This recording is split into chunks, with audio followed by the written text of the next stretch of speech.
Good afternoon.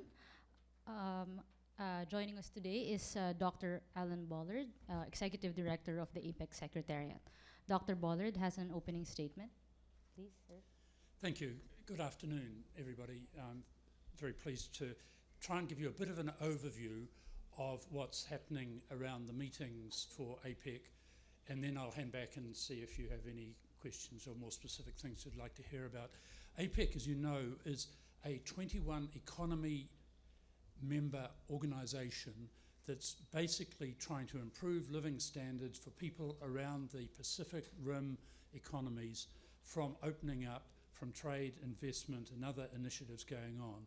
It's very big. We have a lot of meetings through the year, and this is one of the main cluster periods of the meetings. As you all know, Philippines is hosting APEC this year. Last year it was China, next year it's Peru. And the themes that Philippines have been pursuing have been around growth and inclusive growth. So just picking up on some of the big things that are being discussed at the minute, and I can only give you progress reports on these because as we're talking, discussions are still going on. I'd start off by saying there's a couple of big projects on economic growth.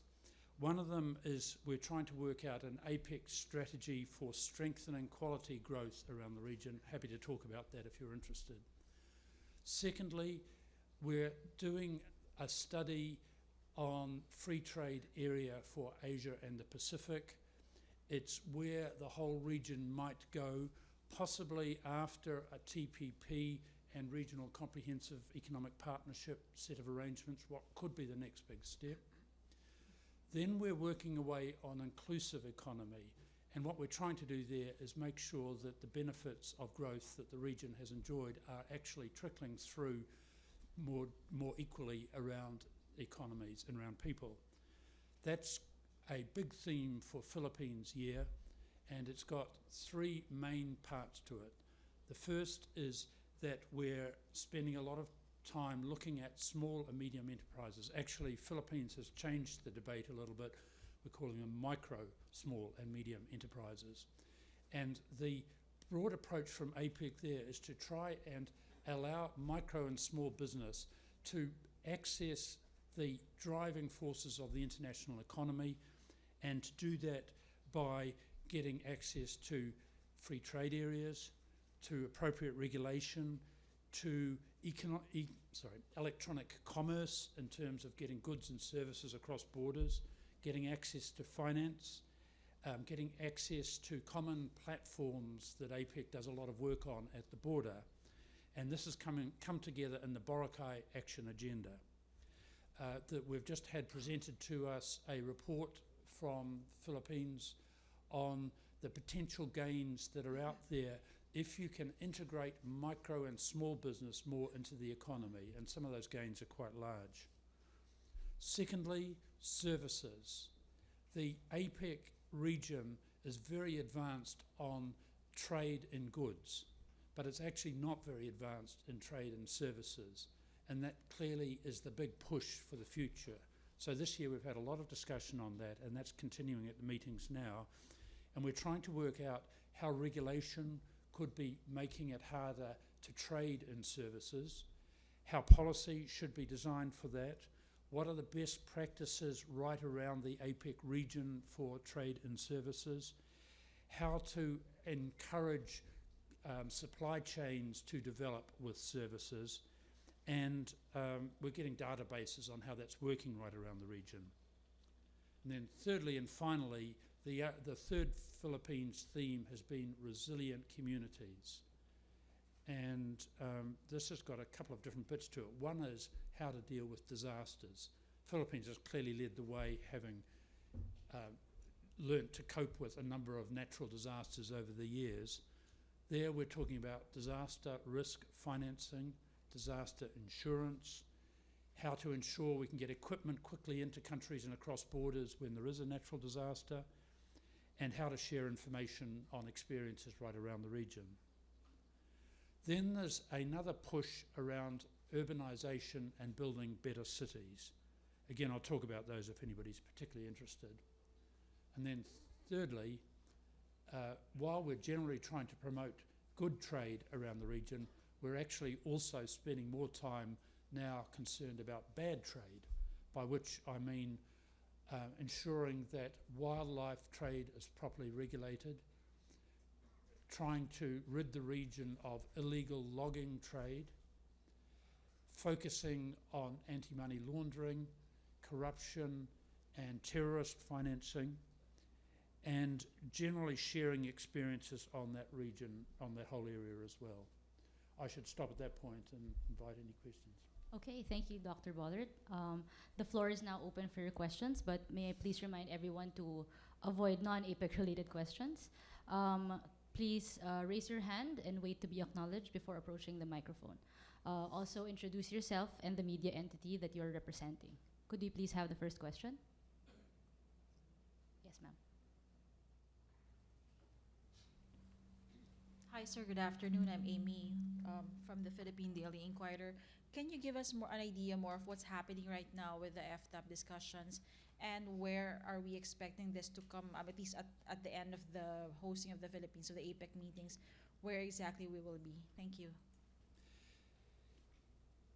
Yes, the FTAP discussions, we agreed to enter a strategic study at the end of last year. That's now underway. It's being done by a committee. It's being chaired actually jointly by China and the United States. We've worked out the work plans for the study. The study is now underway. It will be reported in draft form at the beginning of next year to trade ministers. And then we're expecting the final study to be reported to leaders at the end of next year. Now that won't be in the Philippines, that will be in Peru. So Lima in November next year is when the study will come together. And the study could say, don't go any further, it's a bad idea. Or it could say, need to do more work. Or it could say, we could start negotiating for a free trade area for Asia and the Pacific. But we don't actually know that yet. It's too early for that. So, sir, it's more of a scoping right now. You don't have any maybe topics that are being floated regarding these discussions? We've agreed what should be in the study, but it's a big study going on. It's involving all 21 economies. They're all contributing to it. It's too early to give you really any information beyond that, except that it's now getting a lot of attention right round the economies. And of course, we will watch with interest as to whether the Trans-Pacific Partnership gets negotiated and comes out into the public arena, and whether the Regional Comprehensive Economic Partnership does. And the other thing we're keeping an eye on with regard to this is what the Latin economies, Mexico, Chile and Peru, all APEC members, are doing in the Pacific Alliance. Okay, next question. No one? Yes, ma'am. Good afternoon, sir. I'm Gloria Cañete of Radyo ng Bayan. One of the goals of APEC is main goals is free trade among member economies. And one of our priorities here is, for the hosting, is the support for MSMEs. So how do MSMEs really stand to benefit from free trade? And please, could you give us some specifics on this, sir? Yes, certainly. The way that trade has, well, I should say the way that the whole region, I'm talking about the bigger Pacific Rim region, has grown over the last 2 decades has been driven by growth. If you average out and right across APEC, very roughly we've had 8% trade growth each year, equals 4% economic growth, equals about 2% growth per capita on average. But that has changed since the global financial crisis. And now we're actually seeing trade growth slow down, and we're actually seeing it slower than domestic growth now. That's a new situation. One thing we're trying to do is look at how domestic drivers and consumption will be more and more a driver of growth. But the other thing is to try and spread out the benefits of trade growth. And if you look at the region, you'll see that a lot of that growth in the past in trade has been multinationals, large companies, overseas-owned corporations, state-owned enterprises, and big firms. Small firms are much less represented.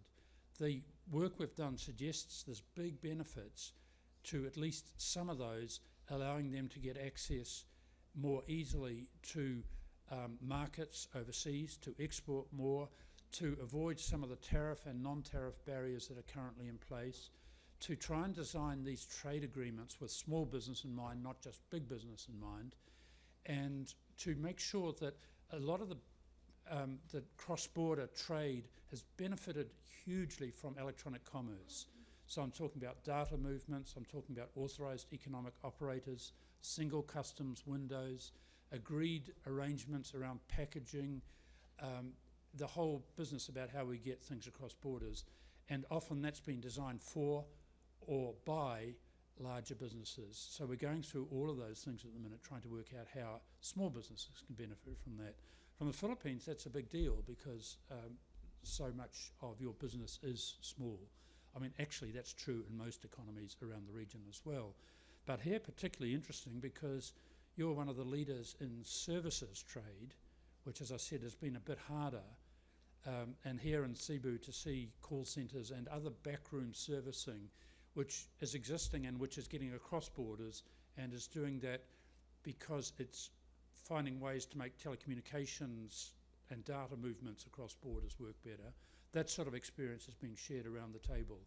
So we're trying to find ways where those small businesses can actually do it, where other underrepresented groups have been women in businesses. Again, Philippines has been pretty interesting here because it's the only economy that I'm aware of in the APEC region where women own the majority of businesses. So we're hearing quite a lot about that, and in that case, it's how can the Filipino experience work for some of these other areas. Yes, okay, please. Thank you very much, sir. And another question. How do APEC initiatives impact non-APEC economies, sir? Well, I think most people around the APEC table would be very happy to do a lot of the initiatives through the World Trade Organization at an international level if they could, but things have slowed down there a lot, and that's why we're doing them in this region like this. The general view is that we're focused on the region, but generally speaking, as this region opens up and grows more, then that's good news for other parts of the world as well. And we know over the last decade there's been a huge focus from slow-growing areas like Europe about how the Asia-Pacific region has continued to grow strongly. There's still challenges out ahead because growth has slowed down in this region, but it's still the fastest-growing region in the world. So I think the general view outside this region is they want to learn from us, and secondly, they want to trade into and receive goods from this region. So it does benefit them, but most of our discussion isn't on that. Most of our discussion is on how it would be benefiting the population of this region, which is half the world's population. Okay. Do we have a next question? Yes, ma'am, please. Hello, yeah. I'm Ria Fernandez from People's Television Network. Sir, how do we ensure that governments will actually implement all the things that have been, or all the ideas presented in APEC meetings, and they won't remain on paper? And next question is, in the Bogor goals crafted in Indonesia, it is expected that by year 2020, developing countries should have at least achieved that goals. So in the Philippines, how far have we gone or achieved that goals? Your first question is how do we ensure that these things actually happen? Well, that's a good question because actually we're not like some of the international legal organizations like the World Trade Organization where there's a legally binding agreement. There isn't. This is a consensus voluntary organization, and member economies agree to do things on a best endeavours basis, and they generally do, but they don't always. We don't always achieve what we said we were going to do. So what we do is we monitor the progress of individual economies on all these initiatives, and we'll, generally speaking, put up progress on the website so it's public, so people can see it. So pressure will come back on economies to do what they're aiming to do, but it doesn't always happen. And indeed, the Bogor goals that you mentioned is an example. 2010 was the deadline for developed economies to reach free and open trade, 2020 for developing. Did developed economies reach that? Almost, but not entirely. There's still a few areas that haven't been opened up like that. How is Philippines progressing on Bogor goals? As far as I can see, very, very positively. It's still a few years to go till 2020, but definitely showing some other economies how it can be done. Thank you. Do we have any more questions from the audience? Okay. Yes, please. Thank you. Good afternoon. I'm Angelo Samonte from the Presidential News Desk. My question is, from the meetings conducted by the APEC working groups, how does APEC plans to build resilient communities in the wake of climate change and various calamities that affects the region? Well, Philippines has actually turned a lot of attention on that this year. We have a number of technical working groups and they take best practice from the region and they examine it and look at how it differs region by region. And of course there are different natural disasters, whether we're talking about volcanoes or earthquakes or tsunamis or floods or landslides or volcanic eruption. And so we have, for example, examined quite closely what happened a couple of years ago with some very bad examples, floods in Thailand, earthquakes in Japan and New Zealand, and some others. Now that was mainly looking at the effects on business, and it had a very big effect on supply chains. And as a result, we've put in place a number of recommendations for supply chains to make sure there's duplication at all levels to avoid the closures and shortages that happened at that time. Philippines has tended to put the emphasis more on the effect on communities, and again has been talking in these meetings about the learnings that have been here from the natural disasters here. And so far we've agreed to put in place arrangements so that if there is a natural disaster, very quickly other countries are able to send men and women and dogs and equipment to help do rescue operations, which might sound pretty obvious, but actually has been a problem in the past, getting them quickly into different countries. There are some other work going on as well about how to finance reconstruction after a disaster. For farmers, how to work out insurance for disasters or for droughts or floods. And some of that will also come through in the finance ministers' meeting. So in a couple of days, we're going to have two lots of ministerial meetings. One of them is what we're calling structural reform ministers. They're looking at regulations and where those regulations are helpful to growth and where they're hindering growth. Then a couple of days after that, we'll be having finance ministers. It's all in Cebu or the surrounds. And the finance ministers will be looking at financing of natural disasters. They'll be looking at insurance for natural disasters. And hopefully we're going to get them to sign off on something which will be called the Cebu Action Plan, running through a whole range of initiatives on that, but that's still a week away. Any more questions? Yes, please.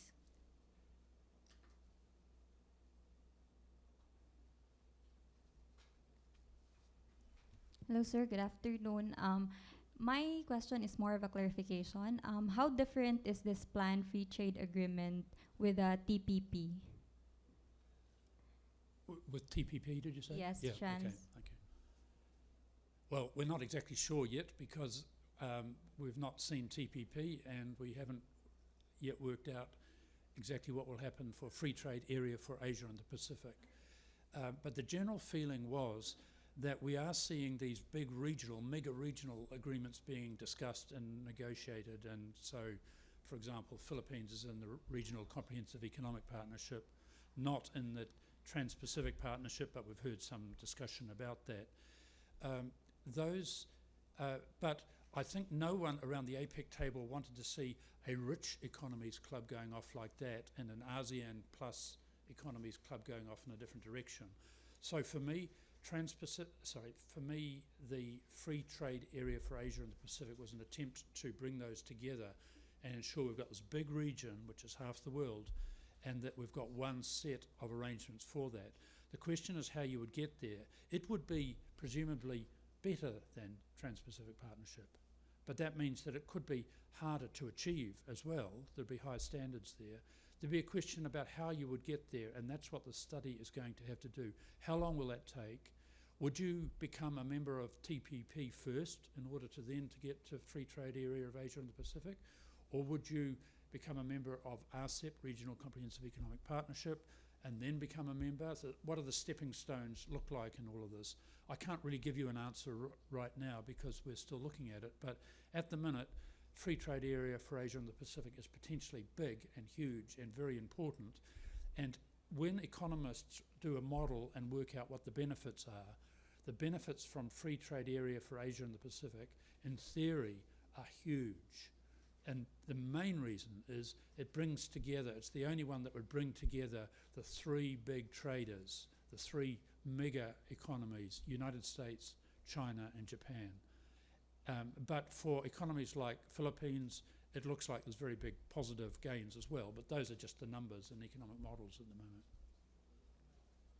Yes, please.